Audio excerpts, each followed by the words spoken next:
Impromptu video about Anubis and Sekhmet.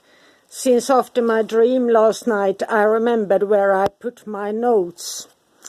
And I had a friend who was a priestess of Anubis who passed away 10 years ago, and how we created a ritual for Anubis with a combination of the Solomonic magic and then the laid on papyrus by F. Griffith and H. Thompson. It was written or published in 1974.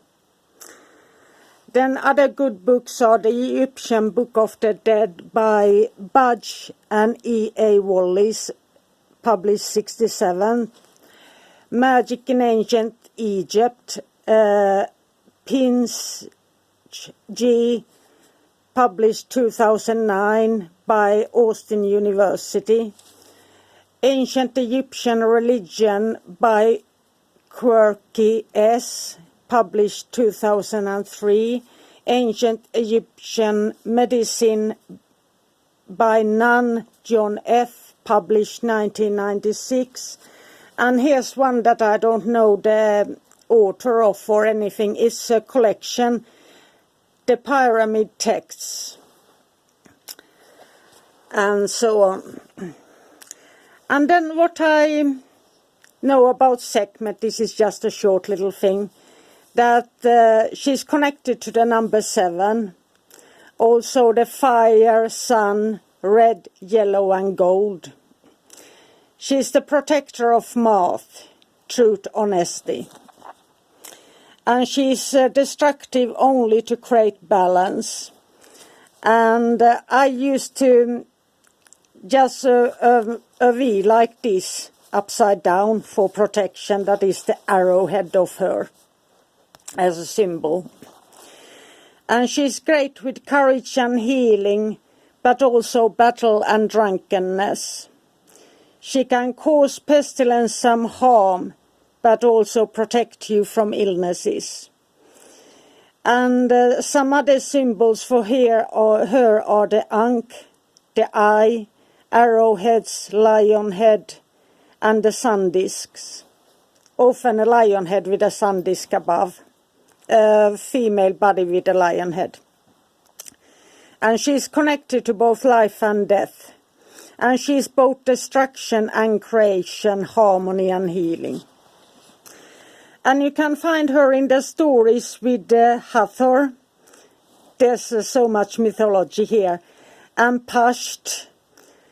And then we have, of course, she's sometimes confused with Bast or Bastet, the cat of the feline goddess. And of course the Ra of the sun. And she's married to Ptah, a mother of Nefertem, and they had this triad in Memphis where they were worshipped as her husband, her son and her. And Sekhmet means the mighty one, and Sekhem means power.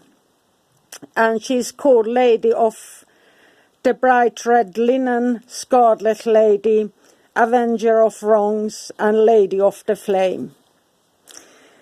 And they used to color beer with ochre, and also all red liquors and liquors and red wine and so on, with the color of blood. And then there's this famous old ancient Egyptian spell with the most known is the 7 arrows of Hathor, but there is the darker variety that is the 7 arrows of Sekhmet. And that's why the sevenfold goddess comes from. And then we go to Anubis. And this was based on the Leiden papyrus that I don't have. But you create a circle and you had a scrying mirror and ankh, or something representing a jackal or Anubis. But the ankh is really important here. And just to make a calling and then to scry. And what happens is that you get a heightened sense of sense. And that happened to both of us. I was just helping her to really call out and make a evocation for the first time. But it happened to both of us. She was crying and doing all that, and I just did evocation. But we both started to smell that the incense was badly made, and we reacted to scents differently, both of us. So bad incense there and bad materials in those cheap incenses. And here's the thing, ask about the underworld and be very specific. Since you get precise and short answers or visions, but they are short and swift, at least for us. And notice that the spirits of the underworlds and lower, that's where Anubis rules. So elevated spirits that we can't connect to them. They can, elevated spirits can come down to the underworld and meet us and so on, but we can't really ask them to come down to us. It is just like a hidden veil there. And she used a huge ankh to scry through, so she held this before my black mirror and scry through the hole there. And he was also the weigher of the soul. And he felt cold, heavy, and then we felt the sense. And it was in the dark of the night, of course, when we did the ritual for him. And it was like a still, slow, and no movement.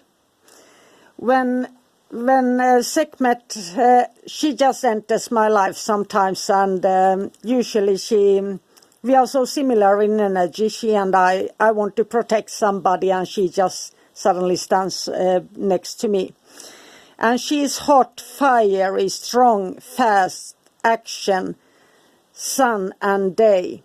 And you feel like action, energy, heat, passion. And you can feel her presence quite clearly, and you get so much energy, so it's just like she's in there doing the work with you. And I just give you some examples of what my friend and I took some notes of the Anubis to call upon him, like the gatekeeper of the underworld, and then the call to Anubis. And she put in this, that let your hand be the one to hold the ankh, since she has something God form there.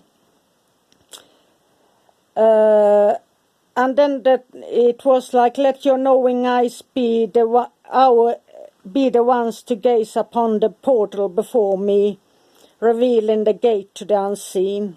So that was one phrase we tried out.